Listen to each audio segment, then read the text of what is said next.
The NFL trade deadline is tomorrow, and the right move for the Jets may not be the popular move. Let's discuss today on Locked On Jets.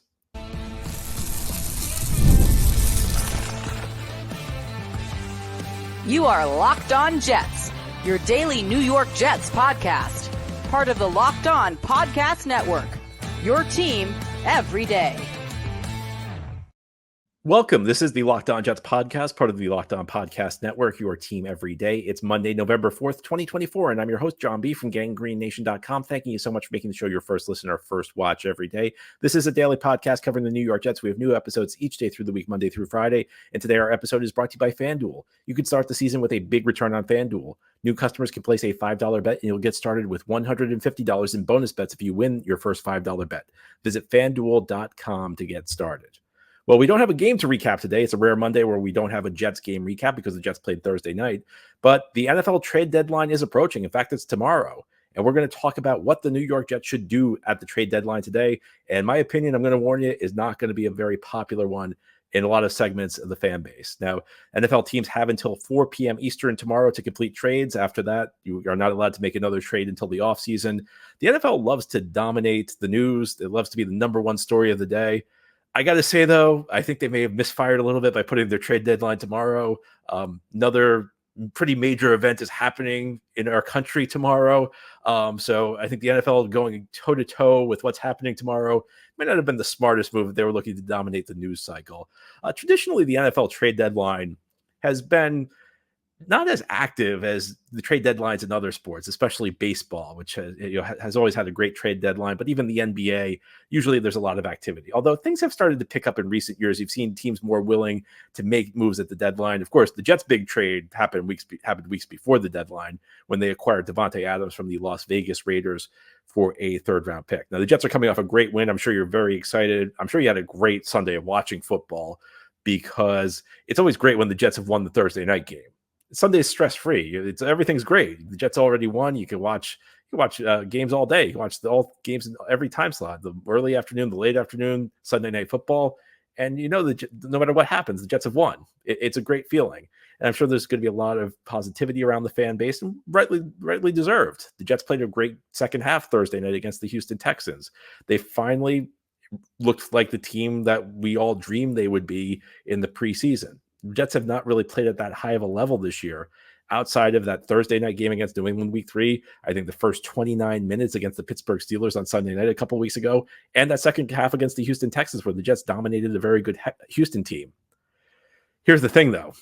The fact that we're 9 games into the season, and I can name, if we count like the full game against New England, that first 29 minutes against Pittsburgh, and the second half against Houston, we could say the Jets really played at a high level for 2 of the first 9 games. And I think that's something you've got to consider when you look at what the Jets should be doing at the deadline. Now, I think it's reasonable to assume, especially after the Davonte Adams trade and the Hassan Reddick signing, the Jets are probably done making big ticket moves. But I think that there's a tendency in the NFL to overstate the significance of the most recent thing that's happened to your football team. Now, if the Jets had lost on Thursday night against the Houston Texans, I think everybody would be in seller mode. I think everybody was saying the Jets should get rid of all their veteran players for whatever they can get for them. But that win, I think, it probably changed a lot of minds. And I'm not sure it should have, because we are 9 games into the season. The Jets are a 3-6 football team. And I'm just going to say it. I think the Jets should be sellers at the deadline, because even though what they did Thursday night was very impressive in that second half, it's not representative of the team we've seen this season. And I understand the Jets have had a tough schedule. You know, they've played Buffalo. They played a really good Minnesota team. They played a Denver team that's actually looking pretty solid, a good Pittsburgh team. And they just beat the Houston Texans. We can go down the list. They've faced a lot of talented teams. And when the schedule came out, I think a lot of us looked at the early part of the schedule as the best, as pretty easy for the Jets. It turned out to be anything but. Now, they did get a couple games against New England. They got a game against the lousy Tennessee team in there. So acknowledging that the Jets played a tough early schedule, the Jets were also supposed to be able to go toe-to-toe with these teams. But they haven't really shown an ability to do that. The win against Houston notwithstanding. If you look at this Jets team right now, I mean, their point differential is -12. Now, why does point differential matter? Point differential essentially treats the season like it's one big game. Of course, what really matters at the end of the season is your record.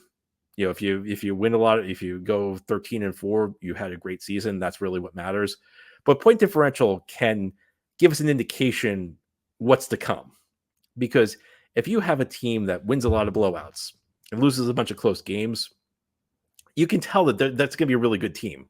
And the close games are going to start to swing their way. If there's a 500 team, every one of their wins a blowout, every one of their losses, tight game, you know that they've played at a high level through the season. And why do I say that? Well, if you win 31-10, you get a win. If you win 10-9, you get a win. That doesn't mean the team has played at the same level. And again, at the end of the day, that's all we care when it comes to the standings. But if we're looking to predict the future, I think that's where point differential matters. And Jets, again, -12 right now. The Athletic, looking at where teams are right now, give the Jets, after the win against Houston, their odds of making the playoffs rose to about 17%. So that's a 1-5, 1-6 chance to make the playoffs. Now we can quibble about whether it's actually 7%. Maybe it's maybe it's 15%, maybe it's 22%, 23%. We can go back and forth on what the actual percentage is, but I think it's fair to say that the Jets' odds of making the playoffs this year are rather low. And I think that's a point where you have to know when to fold your cards. But let's play devil's advocate. Let's say the Jets can get on a run. And I'm not sure I believe that. But even if the Jets can get on a run, do we really think that this team right now is built to play with Kansas City and Baltimore and Buffalo? And I know the Jets played Buffalo tight, but do you think that the Jets are on that level right now? Do you think the Jets can get to that level? You might say with the Davonte Adams addition and with the addition of Hassan Reddick, perhaps. I don't think so, because I just haven't seen this team play at a very high level. Jets had Hassan Reddick and they had Davonte Adams when they lost to the New England Patriots just a week ago. So I think if you're looking at what this team needs to do, first of all, I mean, it's all the indications are right now 9-8 is probably going to make the playoffs. I've been saying over the last couple of weeks that it might be 10-7, but it's looking closer to 9-8. Okay, well, the Jets right now are a 3-6 football team. So that's going to require what? From 3-6 to 9-8? It's going to require a 6-2 finish. Jets did a good job beating Houston, but even though they showed they could play at a high level for a half, that doesn't mean that they can play at that high of a level over an 8-game stretch. Because we saw the Jets make a lot of mistakes in that game against Houston. We saw the Jets make a lot of unforced errors in that game against Houston, and that's been one of the themes of the season. If you want to go on a run, you have to play at a really high level. You can't afford to make those mistakes. You can afford to make those mistakes and win a game here or there. You can't afford to make those mistakes, though, and play 750 ball from here on out. That makes it really tough. And this is just a Jets team that's very, very mistake prone, the Jets team that can't get out of its own way. And I think if we're going to be honest, the Jets team that, is obviously more talented than the teams they had with Mike McCagnon and Adam Gase, but a team that's not as talented as we hoped it would be during the preseason, as we projected it to be, because there are lots of older players who just are not playing at that high of a level anymore. And while the Jets do have good players, and Garrett Wilson looks like he's picking up steam, I don't think they have enough good players. I certainly don't think they have enough good players to go toe-to-toe with the Kansas Cities of the world, the Baltimores of the world, the truly elite teams of the AFC. If you're not doing that, doesn't it make more sense to just focus on the future, try and get assets for the players who aren't going to be back here next year, instead of just I feel like the Jets have been trying to just force this Rodgers thing, even though every indication has been that this team is not good enough. And that's been true the last 2 years. They've been trying to make it happen. And I just don't think it can happen. Look, I'd love to be wrong on this. Nobody will be happier than me if the Jets go on a run, if the Jets show they can go toe-to-toe with the elite teams of the conference. But it just doesn't look that way right now. And I think despite the win against Houston, which was a great win and a great moment, this is a team that needs to look forward, not try and make this thing happen, because it just doesn't seem like it's going to. Now, you're on the Locked On Jets podcast, I'll get more specifics. So what do I mean? I just said the Jets should be sellers at the deadline, but who should they be looking to sell? I think there's some pretty obvious candidates for that, and I'll tell you who they are as we continue here on this Monday edition of Locked On Jets. Today's episode of Locked On Jets is brought to you by Robinhood Gold. With Robinhood Gold, you don't need a silver spoon to eat up the financial favors of the 1%. Robinhood Gold allows others to get the rates and perks usually reserved for the high society. Now, the resourceful individual with Robinhood Gold can earn the very liberal rate of 4.5 APY on uninvested cash and be rewarded with a handsome 3% retirement boost on an IRA account. Robinhood Gold provides the privileges of a high net worth for any net worth. These generous benefits are now available for only $5 a month. The new gold standard is here with Robinhood Gold. Sign up at robinhood.com/gold. Terms apply for product-specific disclosures. Visit robinhood.com/gold. Investing involves risks. Rate may change. Gold membership is offered by Robinhood Gold, LLC. Today's episode of Locked On Jets is also brought to you by PrizePicks. PrizePicks is the best place to get real money sports action. With over 10 million members and billions of dollars in awarded winnings, PrizePicks has made daily fantasy sports accessible to all. You just pick more or less on at least two players for a shot to win up to 100 times your cash. Run your game all season long on PrizePicks. PrizePicks is the best way to get in on action in sports in over 30 states, including California, Florida, Georgia, and Texas. Sign up today and get $50 instantly when you play $5. You don't even need to win to receive the $50 bonus. It's guaranteed.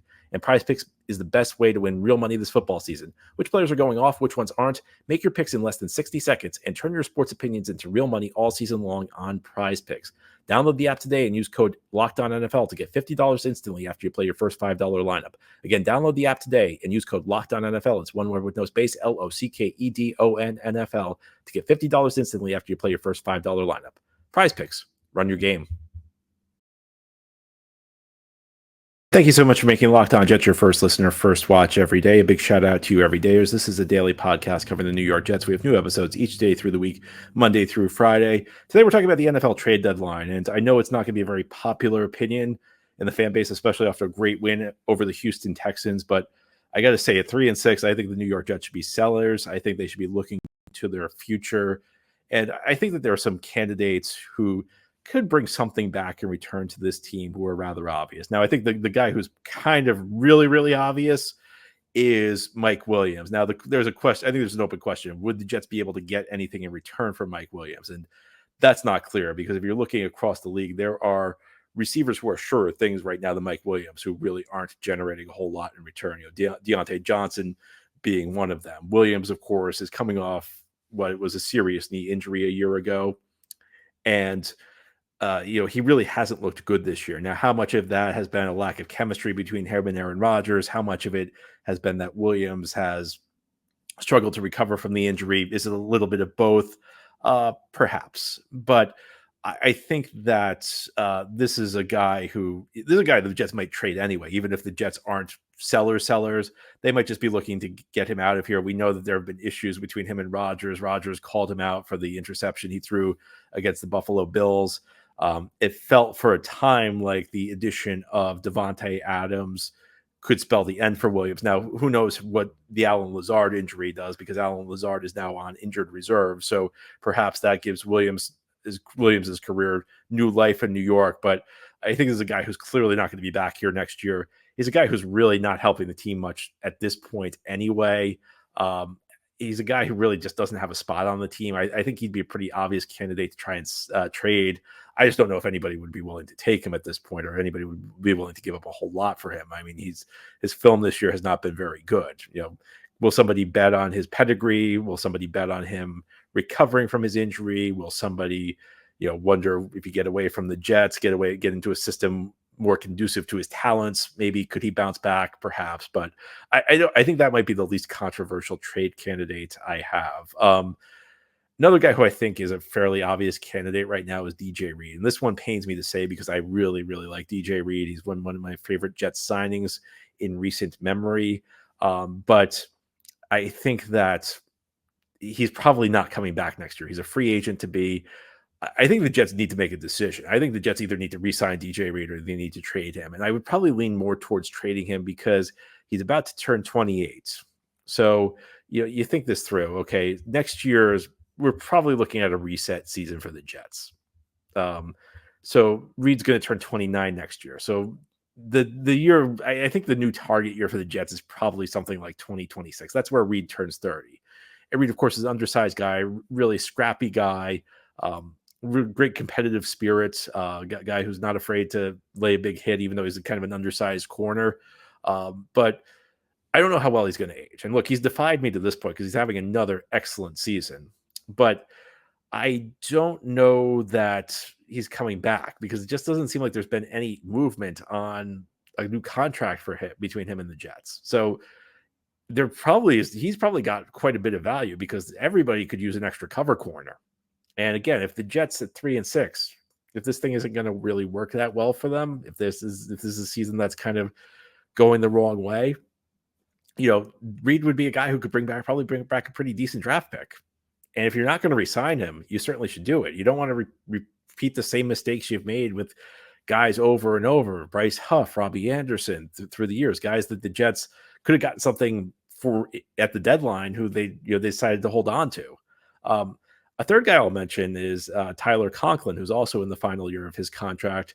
Conklin's an okay tight end. He recovered over his first year. First year I was very hard on Conklin because I thought he had a really bad year, especially early in his Jets career. He's kind of bounced back. He's become, league median sort of tight end. He's not spectacular. He doesn't make a ton of tremendous game-changing plays. Doesn't have a ton of huge games, but he'll catch the ball. He adds the occasional contested catch. Guy who will catch the check down for you. He's also in the final year of his contract. He's about to turn 30. And one thing I think in the NFL is tight ends tend to be overvalued. If you have like the truly great tight ends, you have the Kelsey or the Kittle or the Andrews, that's a guy who's a game changer. That's a guy who moves the needle. But the majority of tight ends are just kind of there. They don't really make your team all that much better. They don't make your team all that much worse. They're just kind of there. But teams don't seem to understand that. Teams keep spending, decent amounts of money on these guys who aren't really game changers. Could the Jets get a draft pick for Tyler Conklin? I think perhaps they could. And this is another guy the Jets haven't really. There's no real indication they've discussed a new contract with him. Now, I think there's a case to bring back Conklin.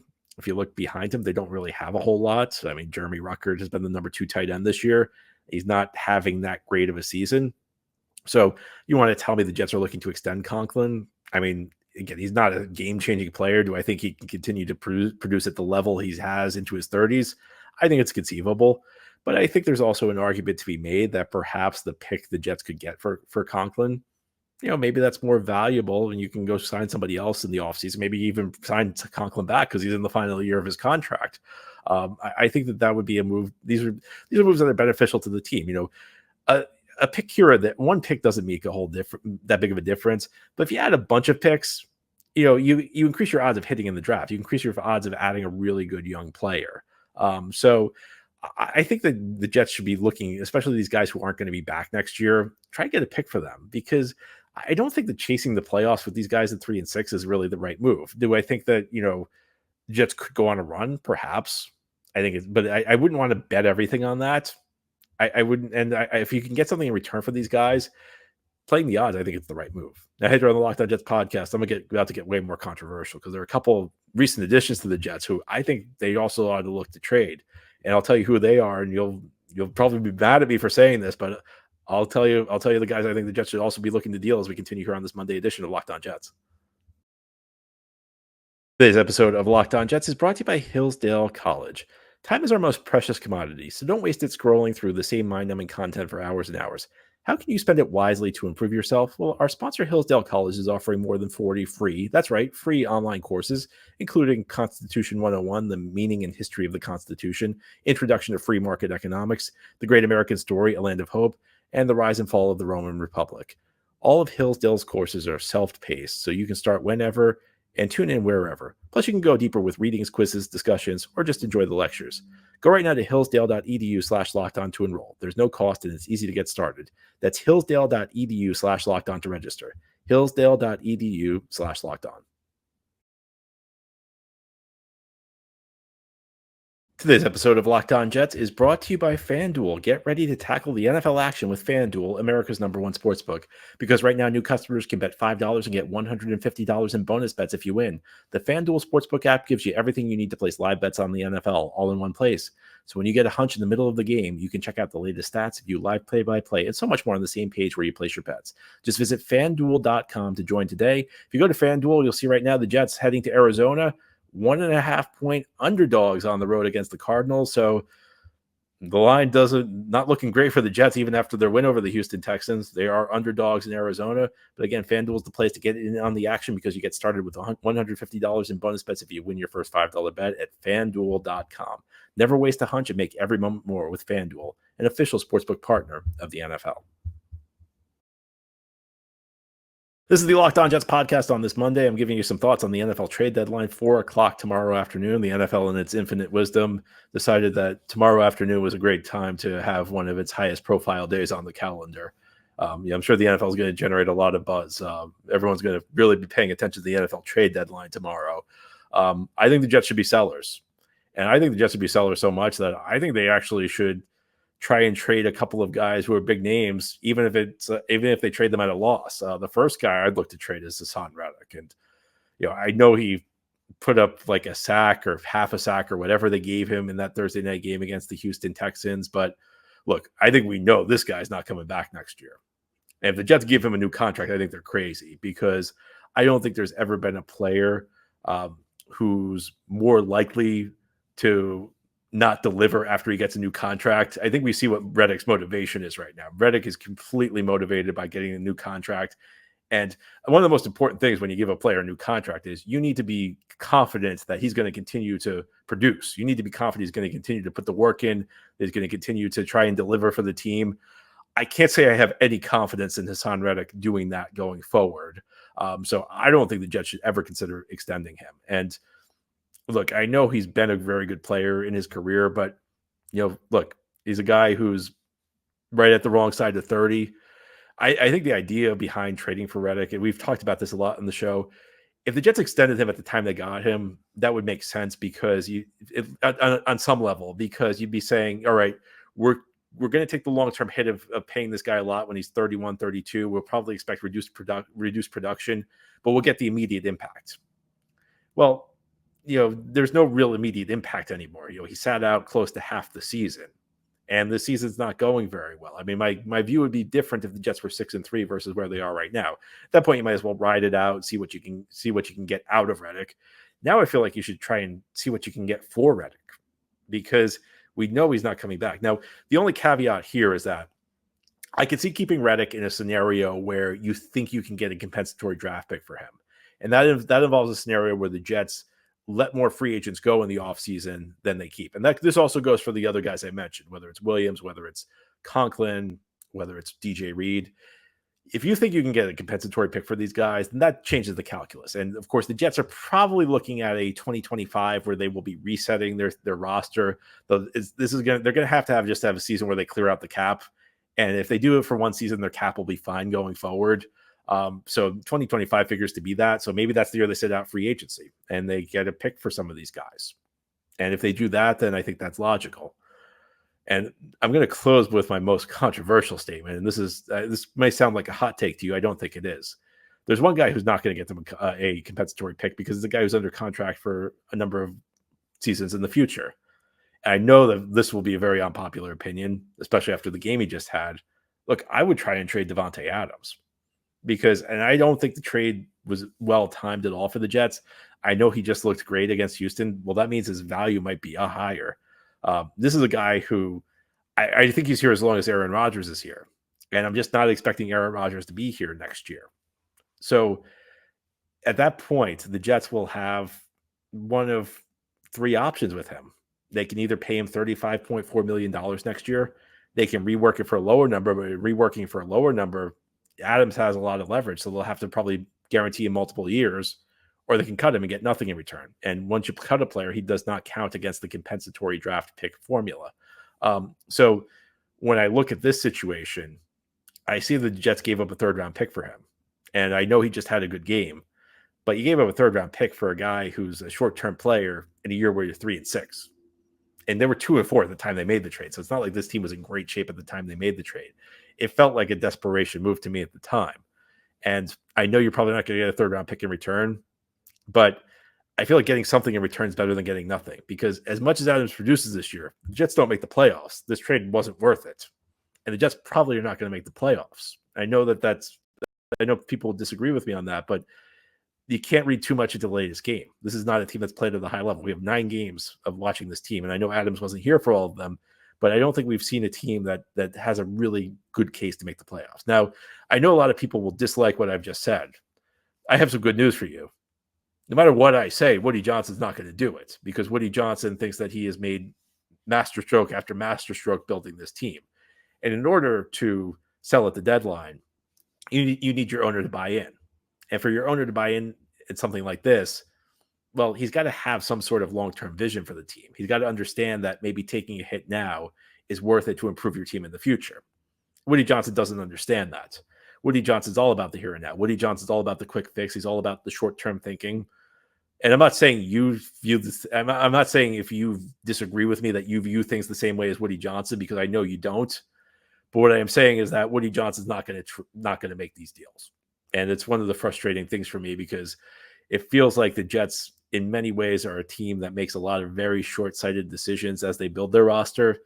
And I don't think Woody Johnson would ever buy into being a seller at the deadline, because it's not an immediate fix. Woody Johnson always wants things here and now. And that just doesn't work in the NFL. You need to be focused on the long term in the NFL to build a winner. So I'm not expecting any of this to happen, but I think it should.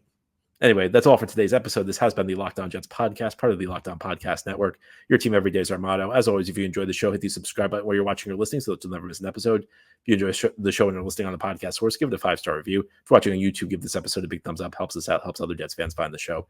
Enjoy your Monday. We'll be back tomorrow to talk more Jets.